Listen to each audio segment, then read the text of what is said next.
رسول پاک صلی اللہ تعالی علیہ وسلم نے فرمایا جنت میں ایک ایسا محل ہے جس کے اندر کھڑے ہو کے دیکھیں تو باہر سے سارا کچھ نظر آتا ہے، اور محل کے باہر کھڑے ہو کے دیکھیں تو اندر کا سارا حسن دکھائی دیتا ہے۔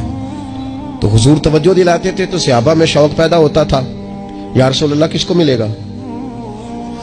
ویسے ہی دنیا میں بھی بندہ کو اچھا گھر دیکھتا ہے تو کہتا ہے یار کتنا اچھا نقشہ ہے، کس خوبصورتی سے بنایا، اور جب حضور ذکر کریں اور جنت کے محل کا ذکر کریں شوق صحابہ کا توانا ہوتا تھا۔ عرض کی یا رسول اللہ صلی اللہ علیہ وسلم کس کو ملے گا؟ تو نبی پاک نے 4 باتیں بیان کی۔ فرمایا ایک وہ بندہ جو اچھی بات کرے، وقولوا للناس حسنا، لوگوں سے اچھی بات کہے، اور دوسرا رسول پاک نے فرمایا کھانا کھلائے، اہل ایمان کی دعوتیں کرے، اور تیسرا فرمایا کثرت سے روزہ رکھے، اور چوتھا فرمایا جب لوگ نیند کے مزے لے رہے ہونا تو یہ اٹھ کر اپنے رب کی عبادت کرے۔